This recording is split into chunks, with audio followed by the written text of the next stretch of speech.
So good afternoon and welcome to the first event of the Program in Criminal Justice Speaker Series. My name is Sandra Susan Smith and I am the PCJ's Faculty Director, along with Katie Naples Mitchell, PCJ's Program Director, and Brian Welch, PCJ's Program Administrator. I'm really excited about this semester's lineup of events. As many of you know, and if you don't, you're about to find out, our programming is often themed. This academic year, our focus is on the myths of public safety. And many of the folks, or all of the folks that we've invited, are folks who've helped us do a bit of myth busting. In the fall, we engaged in myth busting about all things, or almost all things, pretrial. And we'll soon share an essay that's drafted by Katie that sums up key takeaways from those fall conversations. This spring, our focus turns to parole. And we'll begin the conversation about parole on February 15th with Vinnie Schiraldi, who will ask a question about mass supervision, generally speaking. Should we fix it? Should we shrink it? Or should we abolish it? That begins a series of 5 conversations about inequities in the parole system that really call into question its efficacy, as well as the harms that it does. And so I really hope that you'll join us in those conversations. The problem, of course, with doing these themed events or going the themed route is that you can't often include then interesting and important work that doesn't fit in a theme. So I have to admit that I got a bit greedy and decided to organize another set of talks, what I'm calling mini-series. That's separate and apart from the myths of public safety talks. These are special topics, special topic events that will include talks by recent PhDs and new members to our Harvard community. That includes 2 new postdoctoral fellows on Harvard's campus, Jessica Katzenstein, and David Showalter. And it also includes a recent PhD from Harvard sociology, Jasmine Nicole Olivier, who's now a research associate at the University of Chicago's Chapin Hall.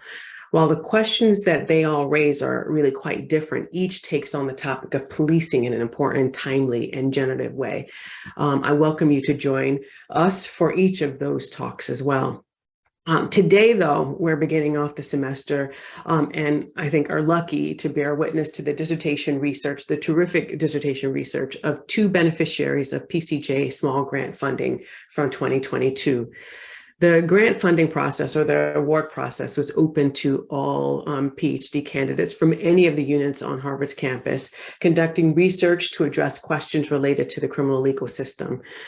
Priority was given to students whose findings have the potential to shape policy. Chika Okafor, who's a PhD candidate in economics, will discuss his research exploring prosecutor behavior and its impact on society. He will be followed by Nicolette Bardele, who's a PhD candidate in sociology, who will present her research, Spatial Variation in Community Supervision and Probation, Parole Agents Work Experiences. Perhaps Nicole could have been included in our theme discussion about parole this semester. Chika and Nicolette each have 20 minutes to present before we open it up to Q&A. Please don't hesitate to drop your questions into the chat. Hopefully brief questions into the chat as we go along. We'd like to be able to, once the Q&A begins, be able to draw from those questions as they are entered into the chat. I'm really looking forward to hearing the talks from each of these exceptional scholars. Why don't we hand things over now to Chika so that he can begin his presentation. Chika, welcome. Thank you.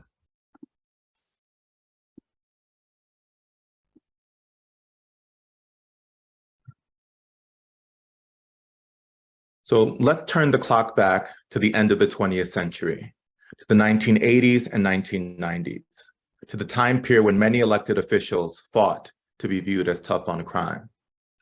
This time period coincided with the war on drugs, with the crack cocaine epidemic, with the rapid expansion of the US prison population by over 600%, from 200,000 people in 1970 to 1.3 million in 2000. Against this backdrop of rising incarceration, local prosecutors represented one of the most influential actors in the US criminal justice system. Sometimes called district attorneys, or DAs for short, local prosecutors have nearly unfettered authority on whether or not to charge a suspect with a crime, as well as on the collection of crimes to charge them with. They're also a key factor in plea bargaining.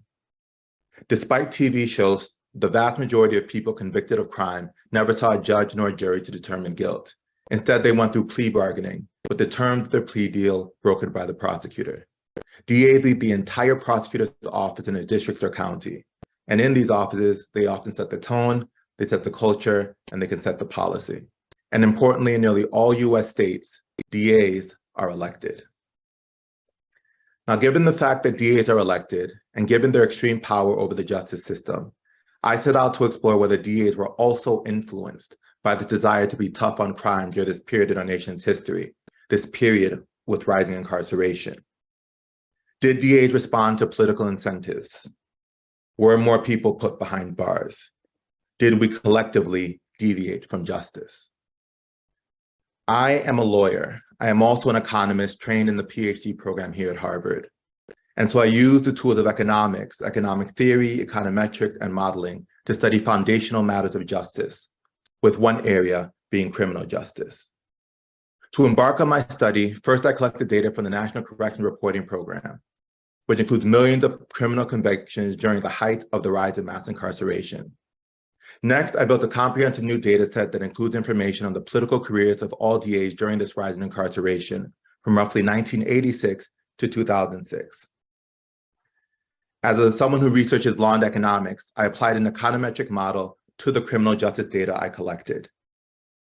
In doing so, I found that, on average, the level of criminal sentencing did in fact increase leading up to the timing of DA elections, with the election being represented by the dashed vertical line in the graph.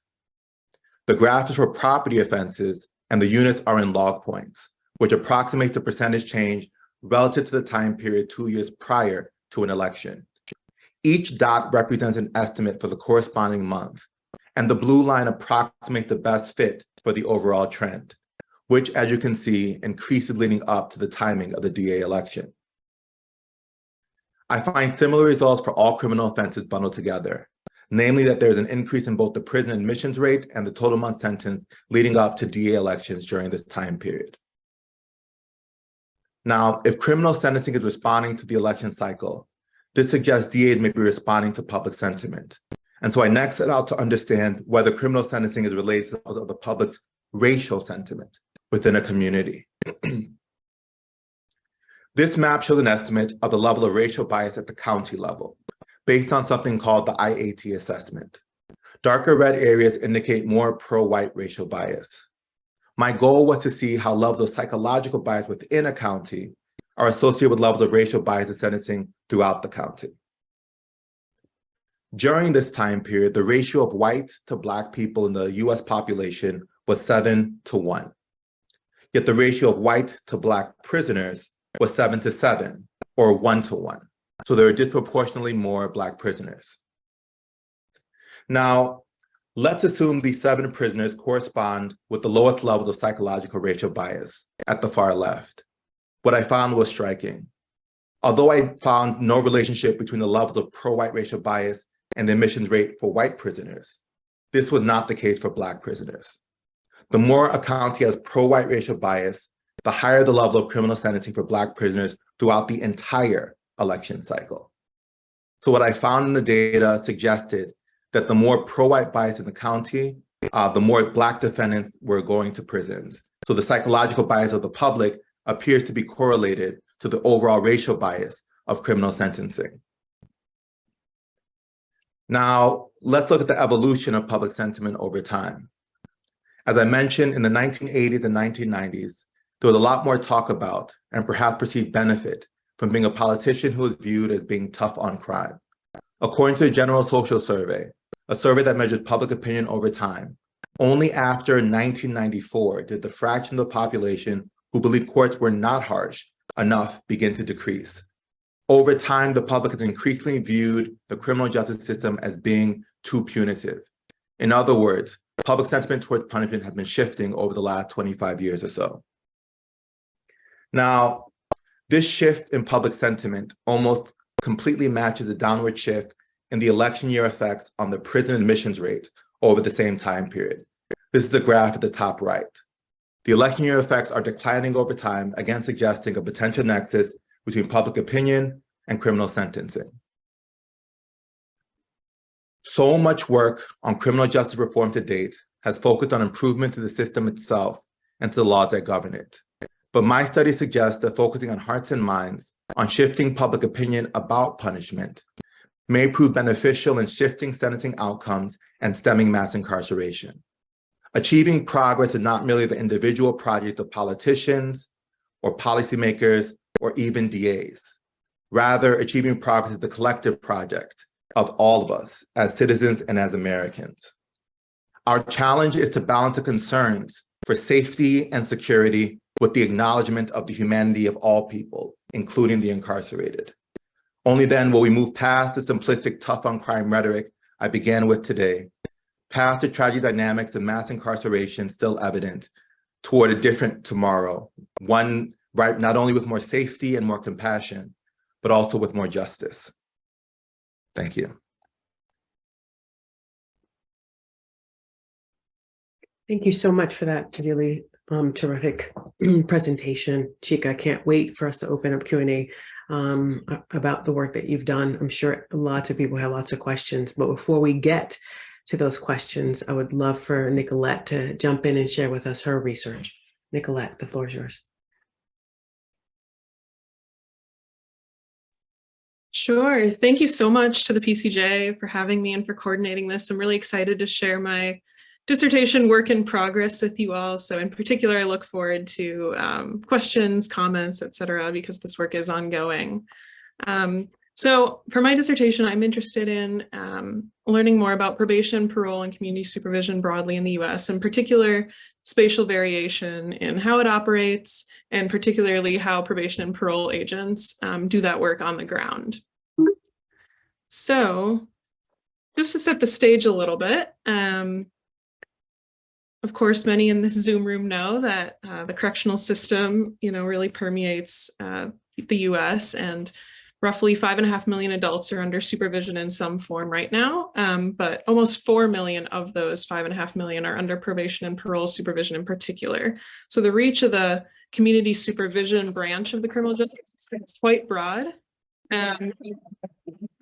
I'm really interested in particularly how that community component or place-based component of community supervision matters within this most common form of formal surveillance in the criminal justice system.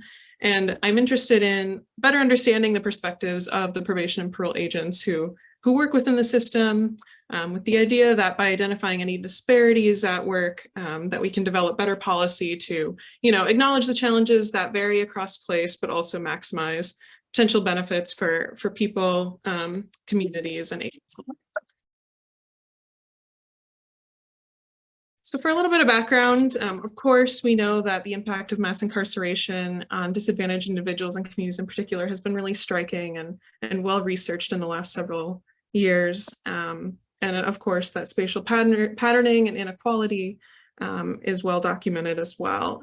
So, this is strongly related to concentrated disadvantage and racial composition of communities across the US, but is also not solely an urban phenomenon as shown in recent work. So in particular, the community supervision, probation, and parole literature has, really boomed in the 90s, but at least in my view, far less attention has been given to it since then. And scholars, at least in sociology, are turning back towards that. More recently, people like Michelle Phelps and others have been looking at really how, probation, parole, and community supervision broadly have expanded and sort of widened the reach of criminal justice branch of the criminal justice system, I should say. So my work for today that I'll be discussing is qualitative, and there has been some limited qualitative work on probation and parole staff and sort of their perceptions, their well-being within their work, how they see their roles, but much of that has been done outside of the US context. So I was interested in looking at, in particular, how it operates in the US. So broadly, in my dissertation, I'm interested in how agents navigate this administration of probation and parole across place, and if any, what variation exists in how they operate in various spaces, as well as what factors are impacting their roles in facilitating success for the people that they supervise. So time and time again in talking with agents, one of the most salient elements that came up was, you know, when talking about their specific communities and the counties they work in, they often brought up resource accessibility, you know, how they sought to try to meet client needs and sort of the human service provision element of probation and parole. So today what I'm going to focus on is, you know, this one aspect of agents' jobs, resource availability as far as client referrals as agents seek to address the needs that their clients present. So over the past year or so, I've conducted 60 interviews with agents in rural, sort of semi-urban and urban counties across one state in the Midwestern US. I've talked with agents about how they manage their caseloads and the work that they do. Like I said, resource availability and communities that they work in, just how they navigate their daily work, interactions that they have, how they see their work and their approach to it. And because I was launching this project and doing the interviews in the last couple of years, and the pandemic also was a key part of these conversations. So I recruited people across 17 counties in this one state. And of course, some respondents had also recently transferred and had prior work experience. So it spans a little bit broader than that, but roughly 17 to 20 counties. And I sought to talk to people who supervised a variety of caseloads. So many of them had just general caseloads, but others had sort of specializations in sex offenses or domestic violence cases. Some people had gender-specific caseloads.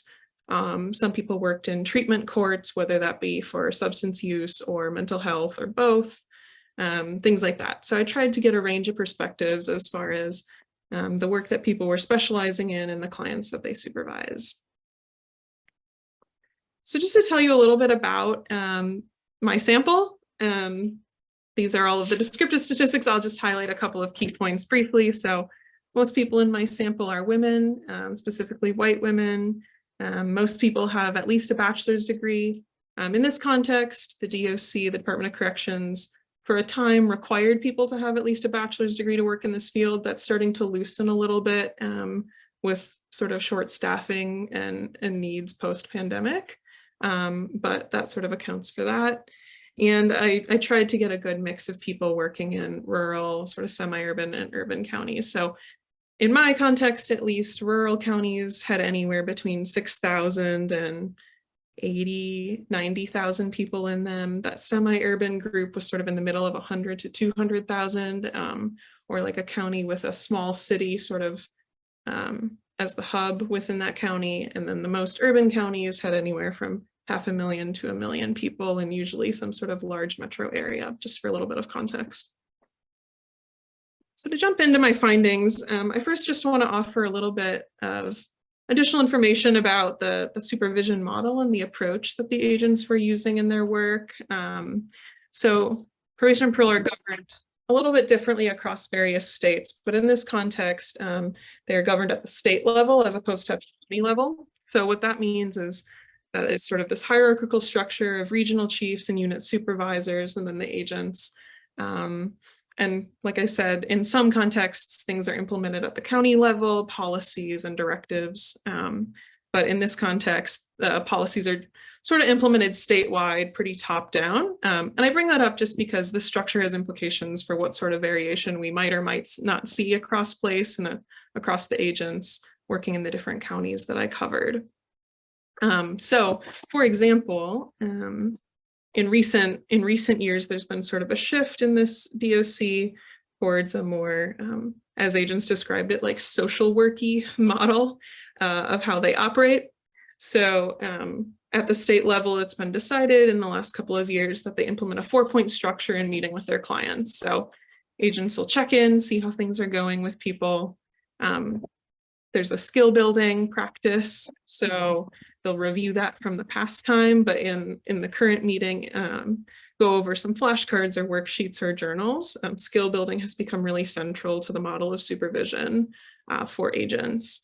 and then they'll go ahead and set up the next appointment. This appointment is supposed to be roughly 20 minutes, which in reality, as agents described it to me, usually was not a sufficient amount of time, particularly as things come up. And they described often working and engaging in crisis management in their meetings with clients. So, these crises might be things like dealing with concerns related to sobriety or housing needs.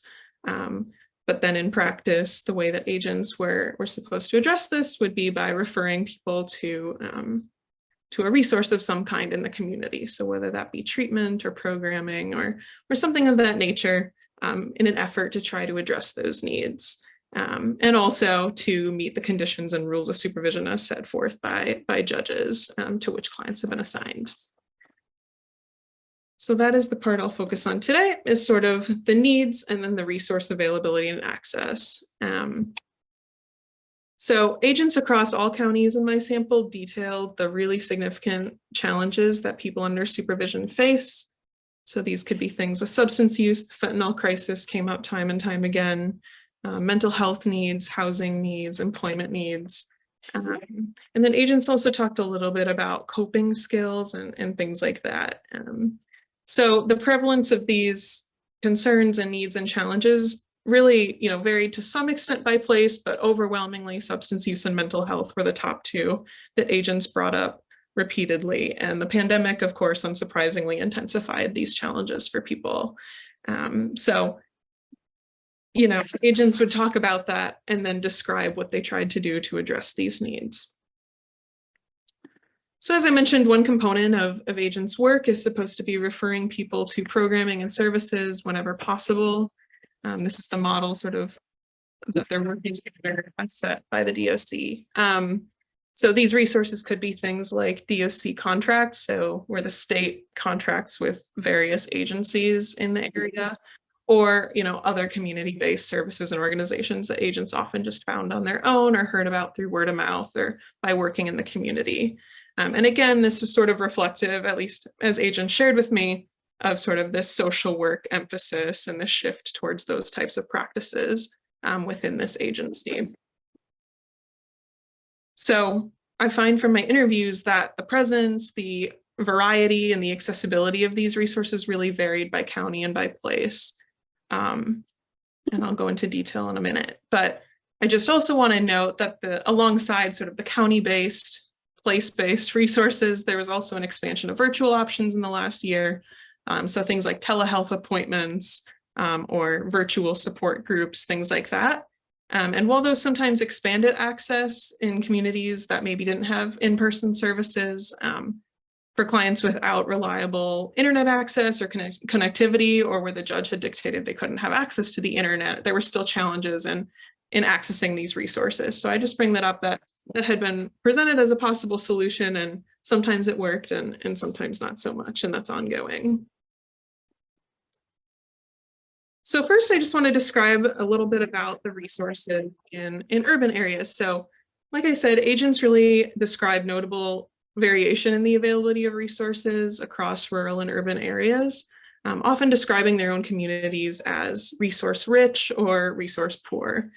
So in the largest urban areas, agents often describe their counties as at least comparatively resource rich relative to what they knew about their colleagues in other places. They can often readily list a variety of services and sometimes even describing, particular organizations that tailored to certain subpopulations of their clients. So this agent was in a relatively large county and described it this way. So this agent said, this county is resource rich.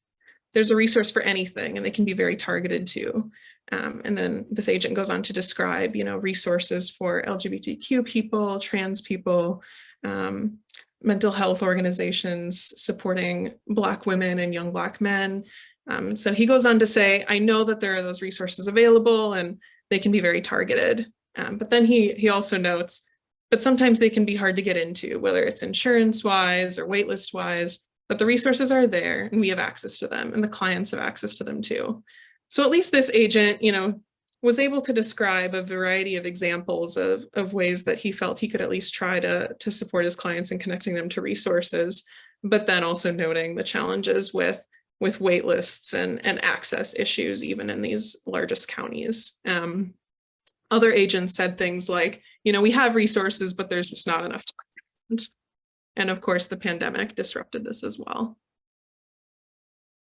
So then moving briefly into resources in those sort of semi-urban or those kind of middle counties, these agents describe themselves as resource rich too, but frequently compared themselves as kind of in the middle between the larger and smaller places they were aware of. So they could also readily list a variety of services for people and list a few different options, but they didn't have, resources that were tailored in any way to people's particular needs. So these agents that I present here, they compare themselves to the bigger counties and the smaller counties. The first one says, I think this county is better than anywhere in the northern part of the state, basically. It's kind of like that last stop where we do have resources. We have them, getting people into them and started is a different kind of story. So again, they had them, but felt kind of like, we couldn't actually give access to people with the wait lists and some of those concerns. The second agent says something similar, I feel like we have resources because it's a bigger city than some others, and said, it's not like these other two large cities, but it's not also like a small town where they've really got nothing. So we're in a decent spot for our size. So, again, agents would say things like, we do have a lot, but they just don't target what we need them to target. In these places, agents really frequently brought up those virtual options as at least offering some more possibilities. Internet access is relatively okay in these semi-urban areas relative to those more rural areas. So agents seem to think of that as a little bit more of a possible solution, at least for the moment. And then finally, moving to the smallest, most rural areas in my sample. So these agents really spoke at length about the just total lack of resources in their communities, as well as other challenges and barriers, lack of access to public transportation, insurance, things like that, lack of internet access for those virtual options. People said things like, it's pretty bleak out here, it's awful. This agent says it's challenging because there's just not a lot of outside resources. So they mention mental health, alcohol and drug use, domestic violence, things like that. They said it's very limited. So just resource-wise, we're very limited here and kind of like forgotten up here. This agent then went on to say how they had felt kind of forgotten by the state, that, maybe when these policies are implemented at the state level, they had described their community as feeling left behind.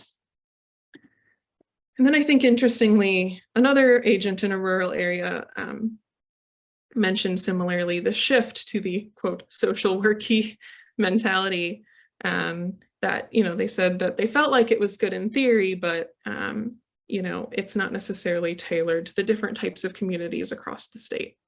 So this person says, when they teach us based on the large cities, that's not the norm everywhere else. So yeah, I could theoretically make a referral somewhere, but you don't have anywhere to refer people to. So I'm really kind of stuck. They want us to be focused on community-based options to help reduce recidivism and incarceration, which in theory sounds great, but they're putting the cart before the horse because we don't have the options in the community to send them to. We have more of a better chance of getting them to programming in prison than in the community at this point. And that was particularly striking to me, and the agent was really sad about that. And several agents got pretty emotional in describing that they felt kind of like their hands were tied and that they were, focused on jail and prison as sort of the option because the alternatives just weren't there. And they found that frustrating. So I'm mindful of the time. So just to wrap up, I just want to note that the agents across the places that I study really did detail the significant challenges that their clients were facing as they navigated probation and parole. So things like substance use, health, housing, and the like. And because one component of agents' work is supposed to be providing programming where possible and if appropriate for a given person, this presence and variety and accessibility of resources was really central. But that piece did vary quite a bit by place. Virtual options, of course, seem to be changing the resource and programming landscape a bit. But again, those same challenges with internet access or whether that was even approved by the courts posed some barriers for people, as well as agents called into question whether the quality of support over a virtual platform could be the same as in-person programming. And so ultimately, this all has implications for facilitating success for people. Agents described wanting to contribute in some way to helping their clients and make sure that people completed supervision successfully, but without those resources and without reduced wait lists, that pose some challenges. This research also has called into question for me whether probation and parole is the right space for some of this human service provision at all, as opposed to, not all agents were trained in social work practices or sort of that element of things. They were trying to learn, and there has been this shift over time. But I think there's a long way to go in sort of making that a productive element of this space, if at all, if even in this space. So like I said, this work is ongoing and it's something I'm still thinking through, but I'm excited for the discussion and would love to hear people's thoughts. So with that, I will stop there, and thank you again to the PCJ for the generous funding and supporting this research, and for the book as well. Absolutely. Thank you so much for that, Nicolette. I really enjoyed listening to the talk and thinking about what it is that you shared with us. So I'm going to start with a question for each of our speakers today. Nicolette, since you just went, I will go with you first. What we learn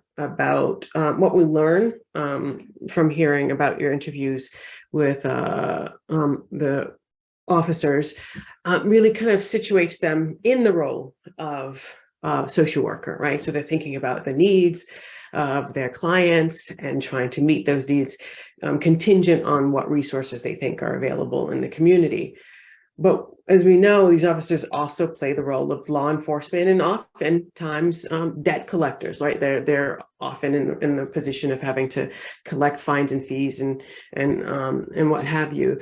As I listened to you, I wondered what this their sense or perception of access to resources meant in terms of how they engaged with their clients with regards to their law enforcement role. So if you have a series of problems, and some of those problems I'm sure are connected to whatever conditions that those clients have to meet, but you don't have the resources, or somehow there are these barriers to getting access to these resources, how then to the extent that you were able to sort this out, did those officers interact with the clients who were suffering from one thing or another, but might not have had access to resources, or maybe for whatever reason might have felt uncomfortable going to whatever organizations might have been offering it? So it forces an engagement with the officer, not just a social worker, but also the officer as law enforcement and possibly debt collector. Can we problematize or complicate their role and think about what their perceptions in one area means in terms of how they're engaging in these other areas? Absolutely. Yeah, so yeah, that's something I'll I've get to thinking a lot about, because agents themselves, say, we wear many hats, and they'll talk about being a quote police officer and a quote social worker and all of that all at the same time. So part of it is that with this skill building thing, which I only briefly mentioned, some agents really saw themselves as trying to teach people new behaviors. And sometimes they themselves even describe that as pretty paternalistic at times, with these flashcards and trying to, they'd say, I'm a parent, or I'm a babysitter, or things like that as well. So sometimes without the resources, agents turn to that, and that went a variety of ways in terms of client receptivity, agent receptivity to that whole model. It is interesting when you mention debt collector and the fines and fees. One thing I didn't mention is that agents would often say, well, our DOC resources are free to people, or and the other things require insurance or for them to pay. Well, as we know, people are paying a whole host of fines and fees, so I'm not sure that I would characterize those programs as free. And so that was something that I'm interested in thinking about a little bit more as well, because that came up over and over. Well, we have free programs, or we have this and that. So yeah, the dynamics are definitely interesting, and jail came up a lot as a possible alternative or as something that agents felt like was necessary for people's sobriety. People framed it that way a lot, which I found very interesting. In the pandemic, when jails closed, I said, my question was something like, what are the challenges that the pandemic brought for you? And people would talk over and over and over about not having jail as a quote resource, which is a different institution than I had been considering in these resources. So yeah, you're absolutely right that they're playing all these roles at once, and the dynamics are different than when somebody's working with a social worker outside of the criminal justice umbrella. Yeah.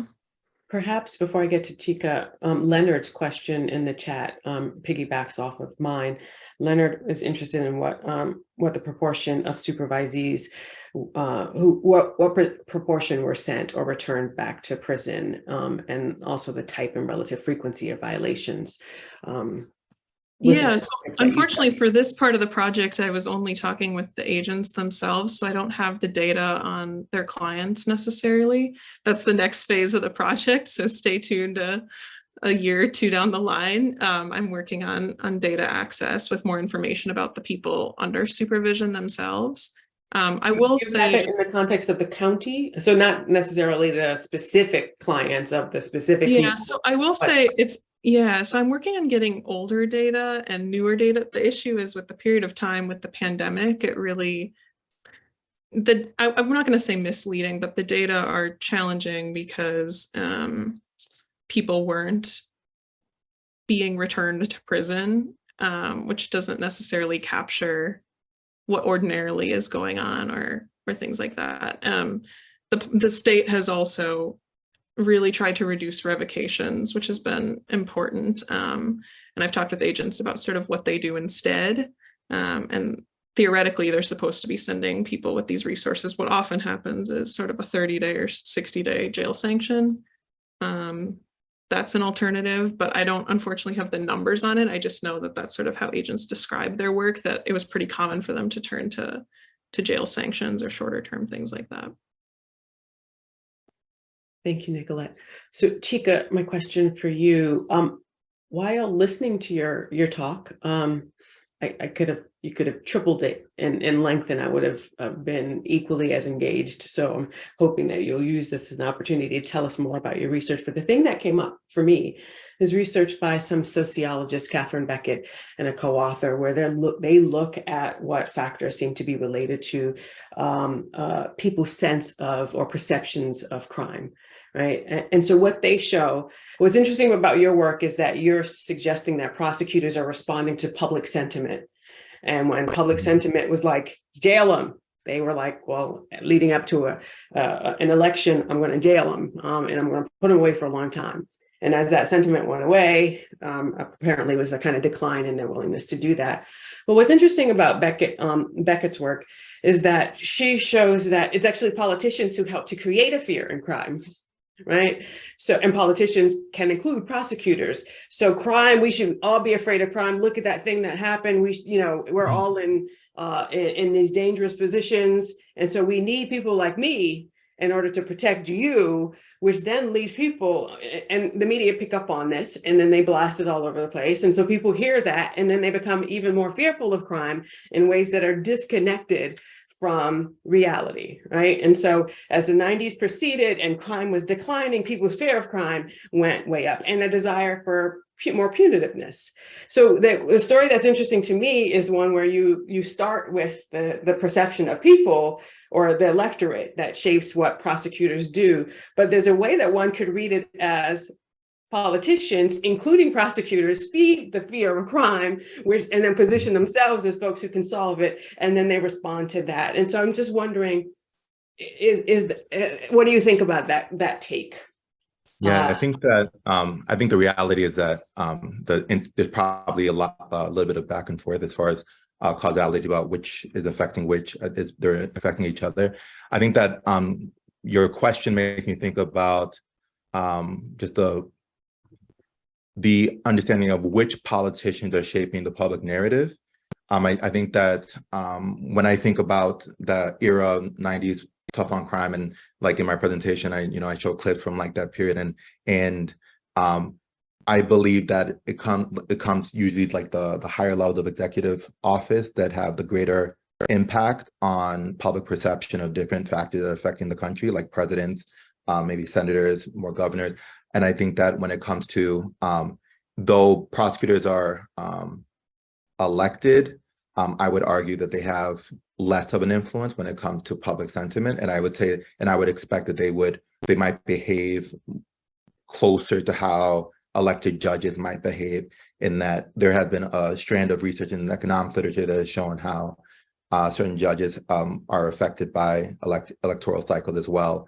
And they're not necessarily the ones driving the public discussion and public dialogue regarding it, but they're more responsive to what might be already out there. I think that now we're in a somewhat unique political moment with like the emergence of progressive prosecutors, where I think there is more dialogue, I think, being driven by prosecutors when it comes to how people are framing their perception of the criminal justice system. But I think it might be harder to find the same kind of dynamic in the 90s and 2000s, but that's an empirical question that I haven't looked super deeply in. But to your point, I do think that there is like some policies that are affecting the public sentiment, and the public sentiment might be shifting the center that politicians face. And the question is, you know, what is leading in this particular dynamic? Yeah, I think that that's a really interesting point and worth an empirical examination. One could argue that these kind of politics are local. It's not, you know, I don't care about what's happening in San Francisco. I care about what's happening in Boston. When San Francisco got rid of their DA, they weren't concerned about what was happening nationally. They were concerned about what they thought was happening in the local context. And I do think local politicians can feed off of that. So I think it's an interesting empirical question. I would love at some point, if you were to extend it, if it was a way to look at the role that those local politicians and local media play in shaping the narrative around crime. This question about local versus national, I think, is a really interesting one, and points to, I think, the importance of this work that you're doing. So thank you very much. Other questions for Chika and Nicolette?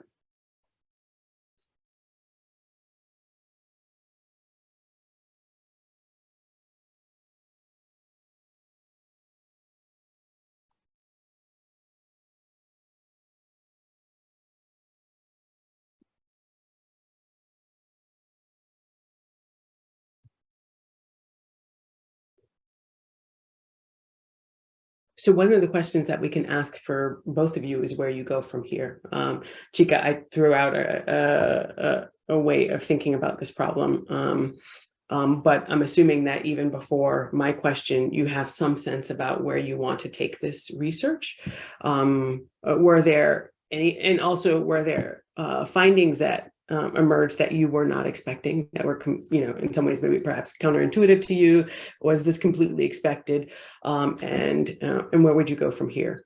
And I would ask Nicolette the same question, but Chika first. I think one of the things that I thought was surprising. So when I did the analysis about the relationship between county level racial bias and bias in the sentencing, in the criminal sentencing between white and Black prisoners, I did two analyses. One of them was looking at what is the impact on the election cycle bump for white versus Black prisoners. And then I did the one that I showed in the presentation, which was like, okay, what is happening throughout the entire election cycle. And what I found surprising was that the both white and Black prisoners were roughly evenly negatively impacted by being in an election cycle. And so there wasn't racial disparity between white and Black prisoners when it comes to like what is happening in the run-up to an election on average. The differences happened when you just looked at the overall dynamic throughout the entire election cycle. And so the short-term cyclicality, it seemed to be pretty consistent across people in the criminal justice system on average. With regards to future research, I think that I view this paper as really just scratching the surface in a much larger landscape. I think that within economics, there's been a pretty healthy amount of focus and attention on judges and how judicial decision making is impacted by a variety of different factors. There's been a lot less with regard to prosecutors, particularly because of the data issue. It's a lot harder to get data on prosecutors and to make meaningful insights. And so I've been working on some of it, a slower process, but pulling together a lot of data to get more granularity on election dynamics, potential more insights on like the accountability and how that translates to differences in outcomes, and then tying it to like broader societal outcomes. Like one basic question is, I mean, the prevailing narrative during the 90s and 2000s was that being tough on crime was better for society.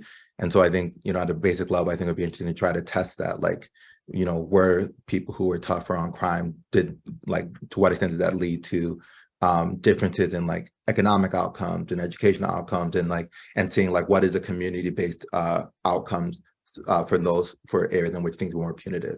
And so that's like one question I have as far as, and there are like a variety of others, just trying to get a better sense, like using quantitative methods about like the dynamics surrounding prosecutors and how it impacts individual criminal outcomes and then broader societal outcomes.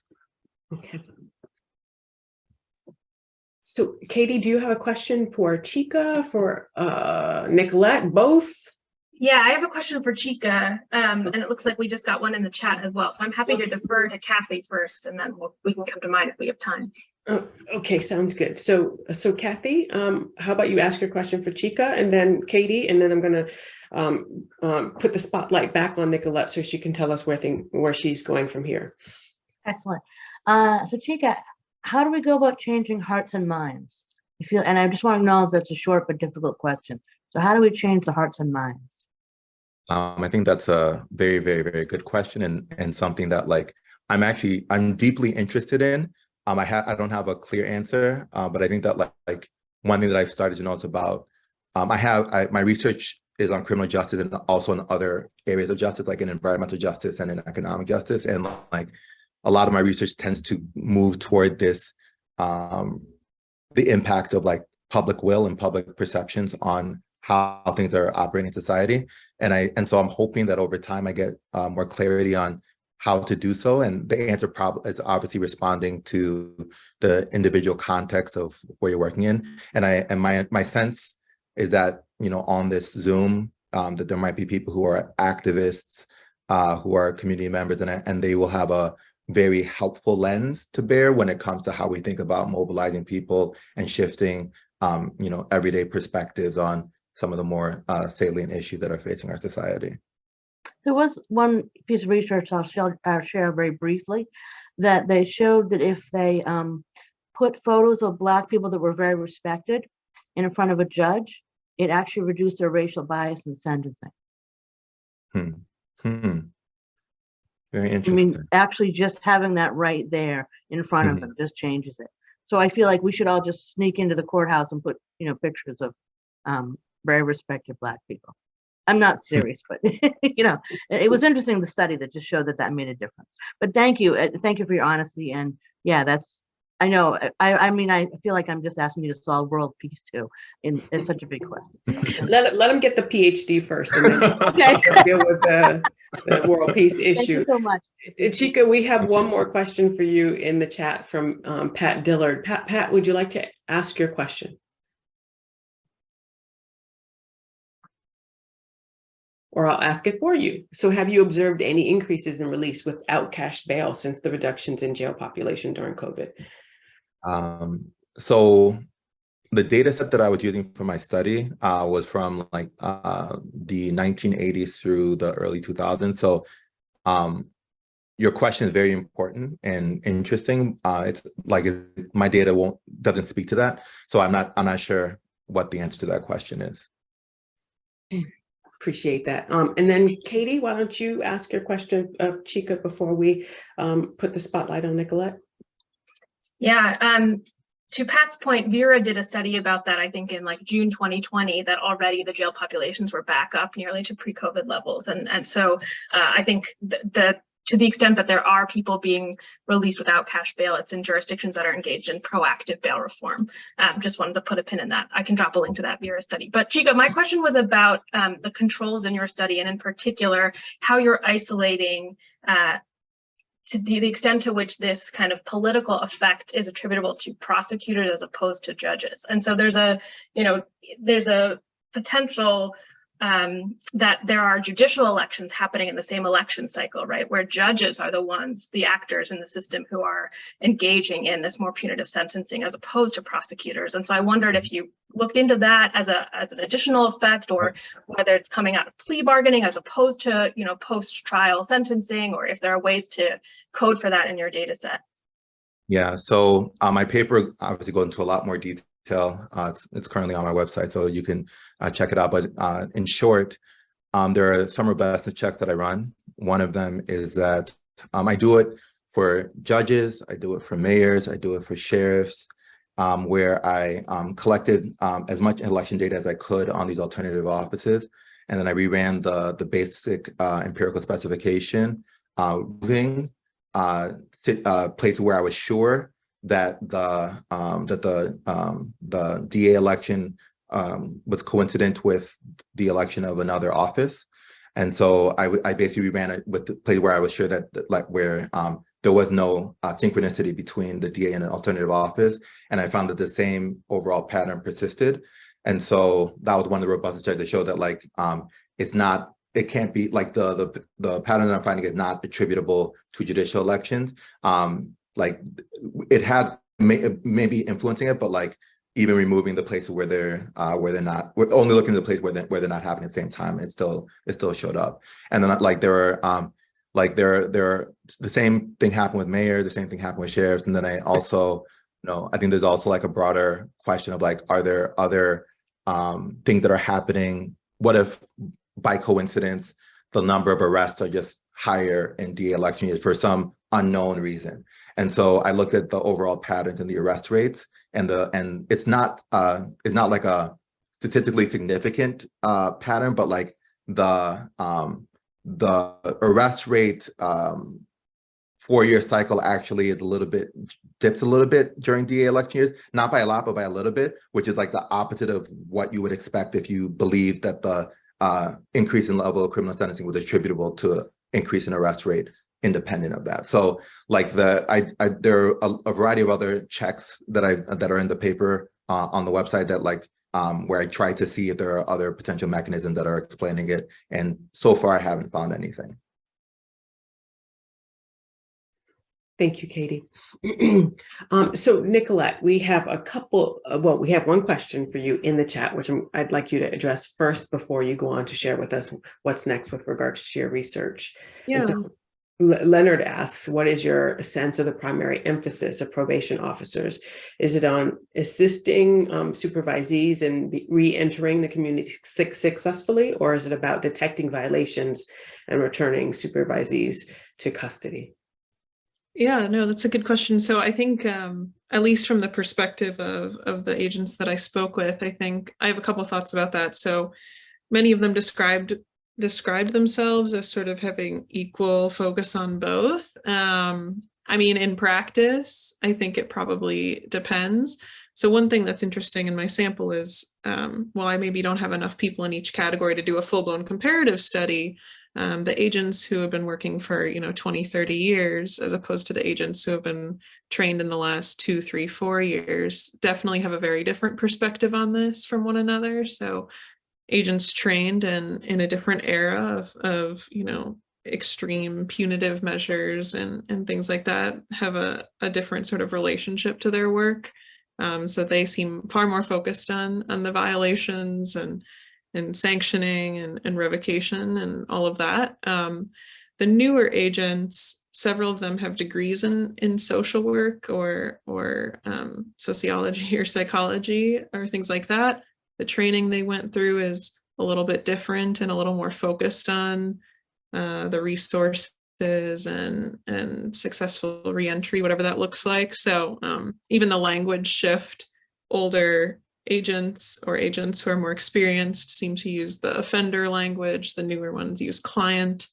So I think from their perspective, at least, they have sort of different relationships with how they would answer this question and where their focus is.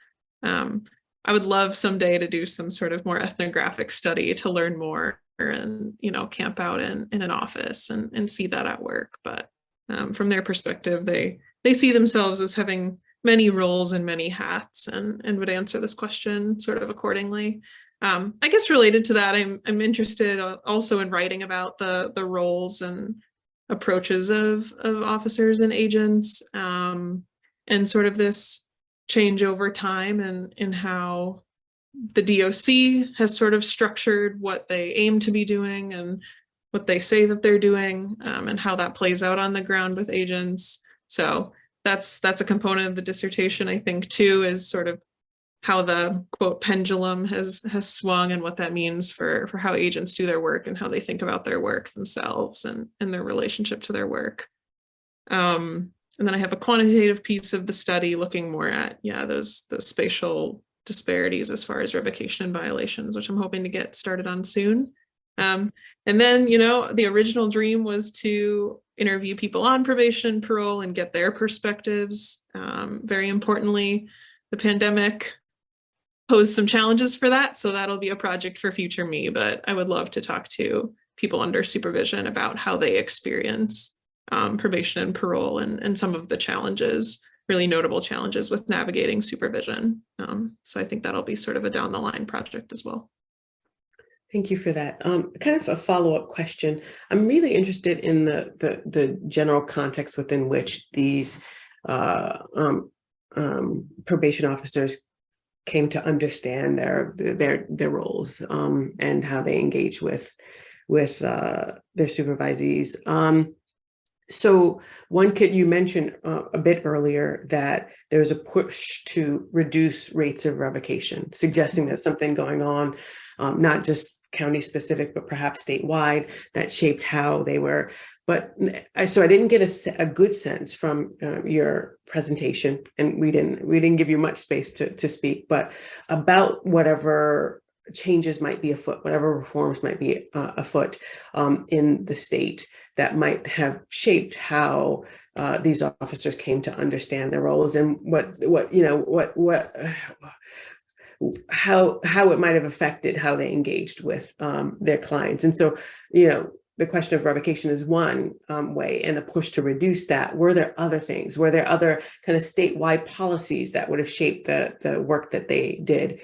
In Massachusetts, for instance, the 2018 Criminal Justice Reform Act had an impact on how Massachusetts Probation Service did their work in this state, right? And so it filtered down and interacted with other kinds of initiatives that they had on the ground. So it changed, one could argue, changed how those folks came to see their work and potentially what impact it had on their relationships with clients. Could you tell us more about the context within which these officers were doing their work?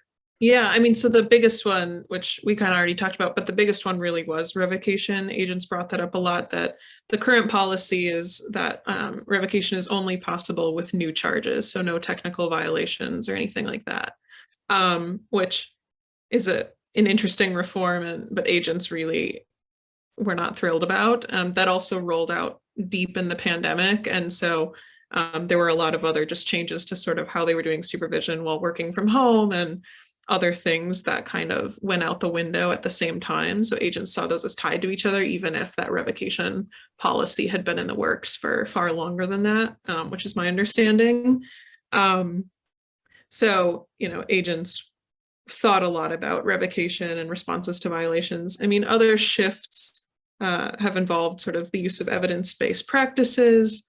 There's additional algorithms and technologies used for responding to violations. Those rolled out in the last 5-6 years across most of the counties. So it's changed sort of the level of discretion that agents have. There is some room for discretion, but not a lot anymore. Mm-hmm. And agents have a very particular relationship to that, depending on how long they've been in the field and sort of at what point they entered in terms of how they feel that affects their work.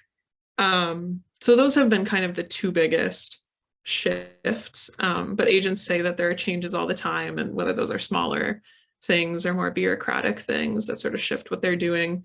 Home visits and engagement in people's homes and private property has changed in the last few years. So they only really go, I think they go every 6 months or so, depending on quote risk level, but they go less frequently than they used to, and the purpose of those visits is supposed to be a little bit different now. It's supposed to be a verification of address rather than catching violations. Of course, again, what happens on the ground maybe is a little bit different, but that's sort of how agents describe that as well. And a lot of those things are piloted in 1 or 2 counties and then rolled out statewide pretty soon after that. So it affects the whole state. Excellent.